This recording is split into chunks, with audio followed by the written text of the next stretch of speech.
Welcome back from lunch. We're going to continue where we left off.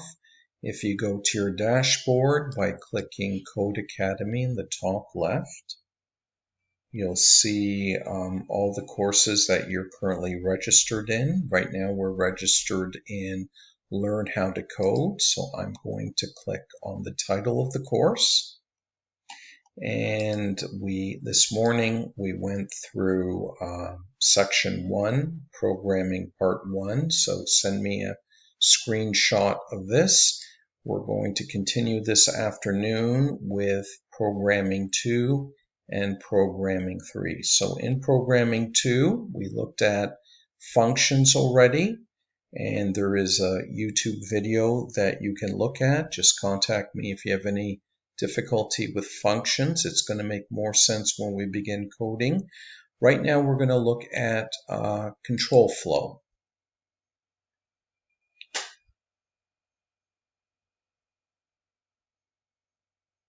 So I'm going to click on the table of contents and begin right at the start of this lesson.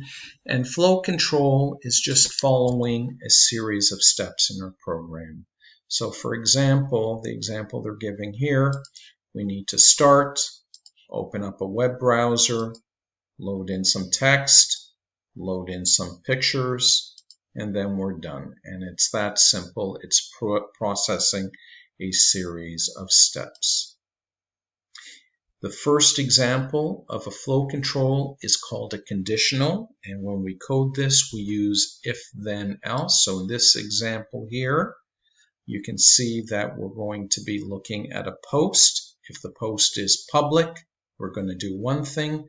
If the post is private, we're going to do something else, and then we're going to end. So let's run through a couple of examples. So we're going to start with a public post.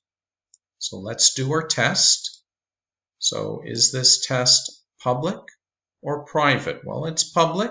So we're going to branch to the right side. So we're going to show the text in the post. And then we're going to end. Let's change this. Let's make it a private post. We're going to start again. We're going to do our check, but this time we see that it's a private post. This time we're not going to show the text on our web page because it's private, and we're done. And this is implemented in code with if, then, else. And we're going to look at that very shortly. But for now, as long as you get this conceptually, there's a condition. We have to test the condition. And if that condition is true, we do one thing. If that condition is false, we do something else. In the next example of flow control, we're going to look at looping. Sometimes we need to repeat steps a number of times. In this case, we have to bang on a drum and clap our hands 4 times. So let's see how this works.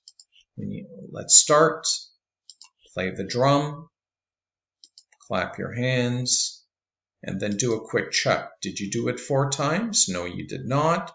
So you loop back up, play the drum again, clap your hands, do a check. Nope. Play the drums, clap your hands, do the check. Play the drums, clap your hands, do the check. And this time, indeed, you can see we've looped through it 4 times, so we're done, and we can then exit out of the loop. This type of loop is called a for loop because we are looping for a set number of times.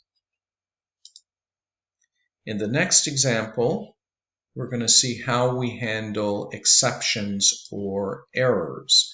So for example, if we have a label here that we need to put on a box and ship it out, there's a few things we have to check. Is the address correct? So let's check an address. And is the email correct? So let's go ahead and see how this works. We'll start. Here is the address, mailing address or shipping address. Down here is the email address. So let's check the mailing address first. Okay, if the mailing address is correct, we continue to check the email address. And if that's correct, then we're ready to put the label on the box and ship it out. And we're done. Now, let's see if we can make a mistake here. We'll make a mistake either in the shipping address of our label or in the email address. Now, if there's an error, we want to stop this shipment. We don't want to ship it out if there's an error in the label. So let's make a mistake here with the email address. I'm going to choose the wrong email address, and I'm going to begin again. So check the mailing address. That's correct. This time check the email address. Whoops, that email address is not correct.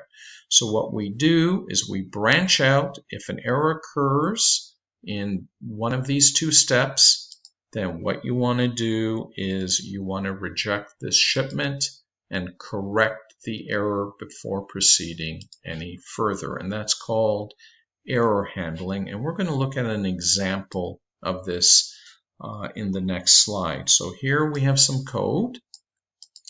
And if something is true, we're going to carry out one set of action. And if it's not true, if an error occurred, we're going to do something different. So show details if it's correct. Otherwise, hide details if it's not correct. So let's go down to the instructions. And we can see here that we need to copy this into the code. If it's correct, we'll paste that in. Let's say when you start this, I think you're going to see something like this. There's not going to be any code in there. So highlight, show details, if correct, and hide details if not correct. And we'll paste that in the else section. So let's make a decision here. We'll make this a public profile and we will run. And there it is. Let's change it now and make it a private profile and run it once again. And this time it is hidden.